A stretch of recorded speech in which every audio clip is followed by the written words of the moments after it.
Cette semaine, Réforme est allé voir du côté des églises catholiques et protestantes comment se passe la dématérialisation des messes et des cultes.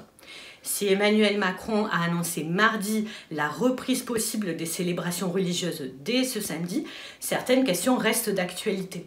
Avons-nous besoin d'un lieu et d'un temps privilégié si nous pouvons louer Dieu partout? La communion à distance aurait-elle moins de valeur? En bien des lieux du christianisme, y compris les temples, la question de la présence physique s'exprime en termes de besoin. Une fraternité en chair et en os, ce n'est pas du luxe. Une façon de rappeler que l'incarnation est au cœur de la foi chrétienne. Le sujet est d'actualité en cette période de l'Avent. Aussi, Réforme inaugure-t-il une série d'articles autour de la personne de Jésus. Qui est-il? Qu'en dit la Bible? Quelle image de lui le christianisme a-t-il véhiculé au cours des siècles? Cette semaine, dans Réforme, des croyants, catholiques et protestants prennent la parole pour témoigner. Un imam et un rabbin croisent également leurs regards pour dire qui est Jésus dans leurs traditions respectives. C'est à découvrir dans nos pages et sur réforme.net.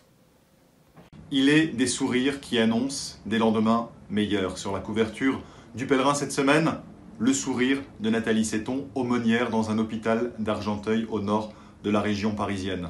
Mais également le sourire des sœurs dominicaines qui, dans leur monastère du massif de la Chartreuse, traversent elles aussi la pandémie, le virus, et nous aident chacun de notre côté à le traverser avec espérance et le regard tourné vers l'avenir.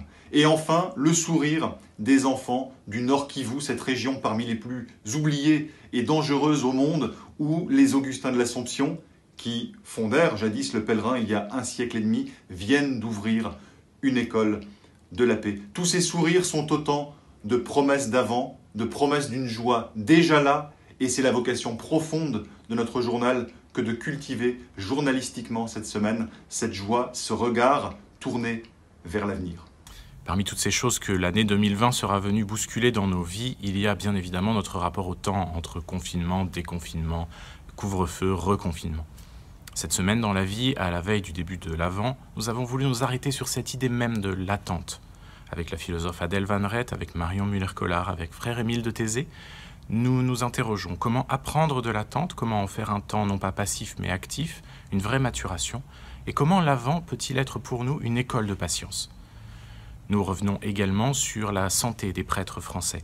Une enquête inédite vient d'être menée à leur sujet.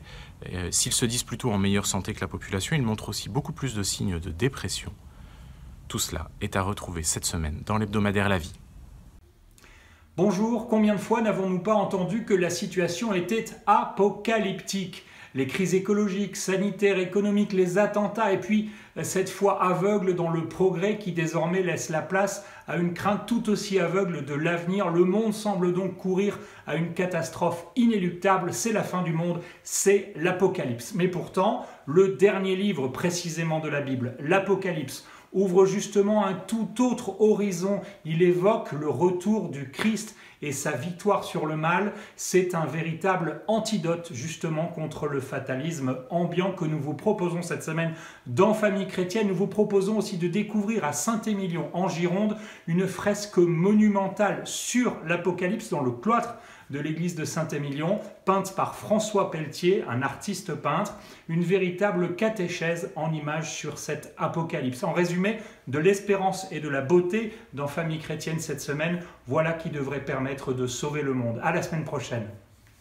Bonjour, dans France Catholique cette semaine, nous poursuivons notre série sur la messe, deuxième volet, avec les martyrs de la messe, tous ces prêtres religieux, fidèles, qui ont subi des persécutions et qui tous ont trouvé leur force dans l'Eucharistie. Alors évidemment, c'est Saint Tarcisius, le jeune Tarcisius, qui est mort pour protéger l'hostie qu'il portait à ses frères chrétiens prisonniers.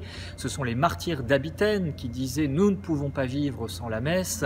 C'est encore les prêtres qui ont été persécutés sous la Révolution française. C'est plus proche de nous Charles de Foucauld, dont on a retrouvé une hostie profanée près de son cadavre. C'est encore le cardinal Van Thuan qui célébrait la messe tout seul dans les geôles communistes au Vietnam. Et puis également, nous poursuivons notre exploration des trésors eucharistiques avec ces magnifiques objets liturgiques, puisque comme le disait le curé d'Ars, rien n'est trop beau pour Dieu. Tout cela, c'est à retrouver dans France Catholique. prochaine.